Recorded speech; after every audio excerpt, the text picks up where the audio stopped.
Ser Podcast. Las 8 de Hoy por Hoy en Ser Podcast. Hola, muy buenos días. Bajo el calor sofocante de un junio anormal, hoy van a seguir produciéndose imágenes fuera de lo común. En la semana en la que PSOE y PP intentarán reordenar sus piezas internas, el exsecretario de Organización Socialista, Santos Cerdán, declara hoy ante el Tribunal Supremo por su supuesta participación en la trama corrupta que presuntamente se instaló en el Ministerio de Transportes que dirigía José Luis Ábalos. Cada pequeño acontecimiento mueve el foco porque los socialistas han convocado su comité federal precisamente para intentar hacer frente a las críticas y dirigir desde el gobierno el debate público hacia la agenda internacional, y el Partido Popular sigue en la elevación eterna del todo. Sánchez, dice el PP, era el jefe de una organización criminal, aunque lo afirma sin ninguna prueba que apunte en esa dirección. Sergio Soto, buenos días. ¿Qué tal, Ángeles? Buenos días. Y en el PSOE dicen estar tranquilos por lo que pueda declarar su exsecretario de Organización, al que piden que colabore con la justicia, aunque tampoco hay pistas, por lo que sabemos ahora, de que vaya a ser así. De momento, Santos Cerdán declara esta mañana encastillado en su negativa, él que resistió en el partido durante más de un año cuando ya se había detenido a los otros implicados, que participó en las reuniones socialistas intentando desacreditar las informaciones sobre una trama de corrupción. Bueno, pues hoy él se va a presentar ante el Supremo como alguien totalmente ajeno a lo que recoge la investigación de la UCO. Cerdán tiene previsto declarar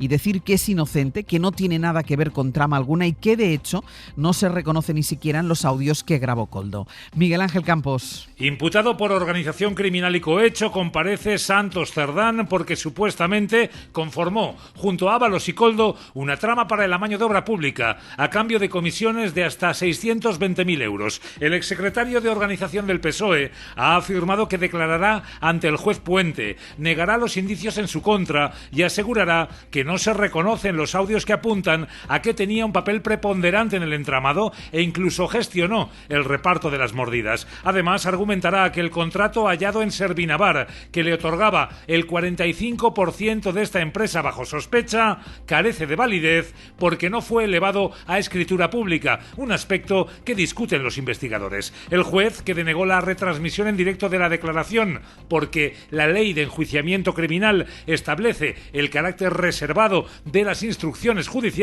ve indicios sólidos y consistentes contra Cerdán después del informe de la UCO. Los agentes sostienen, basándose en los audios de Koldo, que Santos Cerdán y García iniciaron sus actuaciones delictivas en Navarra y que tras la llegada al gobierno del PSOE la trasladaron al Ministerio de Transportes, donde contaron con la colaboración del ministro Ábalos. Hoy por Hoy Noticias.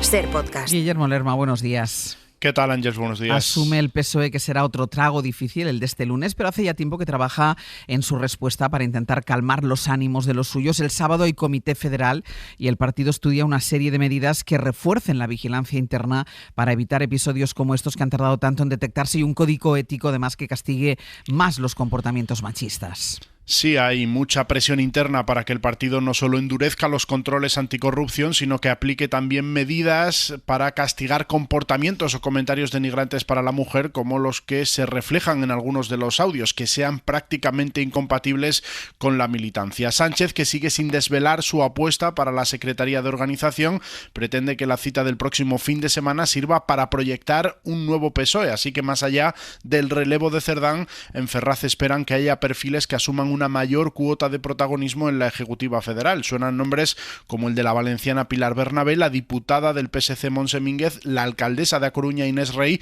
o el secretario de Estado de Política Territorial Arcadi España. Los socialistas ponen el foco así en la reacción política al escándalo para intentar alejarse del recorrido judicial. Ayer la vicepresidenta María Jesús Montero se limitaba a pedir colaboración con la justicia. Tranquilidad, nosotros no esperamos ninguna cuestión particular de la declaración del señor Santos Cerdán. Si me apuran, pues invitarle a que colabore con la justicia, que es lo que está haciendo. El partido asume que hoy tendrá que digerir un trago amargo más, el de ver a otro exsecretario de Organización haciendo el paseillo hacia el Supremo. En la Moncloa, eso sí, aseguran que no temen que la declaración de hoy de Cerdán pueda hacerles más daño del que ya ha provocado su implicación en la presunta trama corrupta. Enseguida vuelvo contigo a Sevilla, a la cumbre de la ONU, pero antes... Es la noticia que más se deja notar en todas partes del país, una ola de calor con temperaturas de récord que se extiende hasta el martes. Jordi Carbó, buenos días. Buenos días. Hasta el martes superaremos los umbrales propios de ola de calor, después bajarán las temperaturas, pero que nadie se haga ilusiones, a valores propios para las fechas, es decir, para el mes de julio ya. Y lo más inmediato, como ayer, muchísima precaución, máximas de 35 a 40 grados serán habituales en todo el país, cerca de los 45 en muchos puntos del interior, sobre todo cerca de los principales ríos. Mucho sol, pero cuidado, porque esta tarde las tormentas que ayer se formaron en muchos puntos de montaña, hoy volverán, pero con más agua. En algunos sitios, lluvia torrencial, cuidado cerca de cauces de agua porque el caudal puede subir de manera repentina, y también estas tormentas llevarán consigo fuertes rachas de viento y en algunos casos granizo. Pues otro récord está en el mar. Para dar una idea de cómo puede afectar a todo el ecosistema un calor tan intenso cuando solo acaba de comenzar el verano, la temperatura del mar Mediterráneo está ya 2 grados por encima de lo normal en un mes de junio. Son ya 26 grados y se prevé que este verano el agua del mar alcance los 30. Radio Valencia, Natalens, buen día. Buen día. Según los expertos, hace unos 20 años que el agua en Valencia estuviera a 28 grados solo ocurría ocasionalmente y durante poco tiempo, no como ahora. La situación de tropicalización actual afecta directa e indirectamente al ecosistema marino, reduce los niveles de oxígeno, lo que provoca mortandades masivas de muchas especies. Por ejemplo, las tellinas, que empiezan a morirse con el agua a 28 grados. El problema, además, no es solo la temperatura en verano, alcanzaremos los 30, también en invierno. Antes, la temperatura media era de unos 12 grados y ahora no baja de los 15 o 14. Hoy por hoy noticias. Ser Podcast. This conference is not just another meeting. It shouldn't be another meeting. It is a moment of truth. Hoy empieza oficialmente la Conferencia para la Financiación al Desarrollo que organiza la ONU en Sevilla. Ayer ya hubo recepción a los más de 70 mandatarios, cena con los reyes y los primeros discursos como este de Pedro Sánchez, que ejerce junto a los jefes de Estado de anfitrión. Esta conferencia no es un encuentro más, dijo el presidente, es el momento de la verdad, continuó, una oportunidad para mostrar que en los momentos más oscuros hay que mantener encendida la llama de la esperanza. Pero Estados Unidos no asiste y en solo 5 meses de mandato, Donald Trump ha reducido en un 45% el dinero destinado a ayudas. Enviada especial de la SER a la Cumbre de Naciones Unidas, Victoria García, buenos días. Hola Ángeles, buenos días. Las autoridades españolas lanzan un mensaje para poner en valor la ayuda a los países y personas con menos recursos, justo en un momento de retroceso de la solidaridad, las guerras, la retirada de Estados Unidos del sistema internacional de ayuda, y como gesto claro, la ausencia de los estadounidenses marca, Victoria, esta conferencia en la que hoy escucharemos ya al secretario general de la ONU. Sin duda, Ángeles, la ONU necesita más fondos o al menos mantener los que ya tiene. Aquí se va a debatir cómo conseguirlos porque la retirada, como dices, de Estados Unidos y su ayuda humanitaria ha reducido en un 40% los fondos que hay. El resto del mundo no se rasca más el bolsillo. Hay cuestiones como la crisis humanitaria que no espera que los países se pongan de acuerdo. Amina Mohamed es la vicesecretaria general de la ONU y hablábamos con ella ayer. Que los que necesitan ayuda urgente no esperan, que los fondos deben estar a disponibilidad inmediata y que los debates y acuerdos llevan tiempo, pero las necesidades no. El caso, Ángeles, es que dinero hay y mucho. Fíjate el dato que nos da Susana Ruiz de Oxfam. Mientras nos alejamos de alcanzar estos objetivos, la riqueza del 1% más rico del planeta ha aumentado en 33,9 billones de dólares, lo que sería un cálculo suficiente como para acabar 22 veces con la pobreza anual. Y no me resisto a contarte un chascarrillo a reuniones y actos de ayer, Ángeles. A ver. Mira, tenemos aquí otros monarcas, además de los nuestros. Son los de Suazilandia. Es un matrimonio joven que ayer en la cena era objeto de muchas reverencias y cuando investigamos un poco, resulta que es un territorio que es uno muy pequeño que hay en la costa africana. Allí han aparecido los tan deseados minerales raros. Así que ahora son cortejados por todos. Todo el mundo detrás de ellos, Vicky, gracias. Ahí es. Un saludo. Luego hablamos en El Abierto. Esa ausencia de Estados Unidos deja de nuevo en evidencia la distancia entre lo que defiende España y la dirección del cambio estructural que quiere impulsar Donald Trump. Unos días después de las amenazas del presidente de Estados Unidos por la negativa del gobierno a subir el gasto en defensa hasta el 5% del PIB, España vuelve a hablar de lo que a Trump no le gusta y en lo que ni siquiera se presenta. Así que los modelos se presentan como opuestos, pero el gobierno quiere dejarlo así, en que sean los hechos los que evidencien ese contraste para evitar más tensión con Estados Unidos. Guille, vuelvo contigo. Sí, la Moncloa no quiere alimentar ni escalar en el choque diplomático. Creen en el gobierno que las últimas declaraciones de Trump son más conciliadoras con España y eso les hace pensar que el presidente de Estados Unidos no cumplirá con las represalias comerciales que anunció tras la cumbre de la OTAN. Así que la intención de Sánchez es no ir al enfrentamiento directo con el presidente de Estados Unidos, al que ayer no mencionó explícitamente, pero sí seguir confrontando modelos frente al repliegue que defienden desde la Casa Blanca. Because sustainable development, we all know, is at risk. Financing is lacking.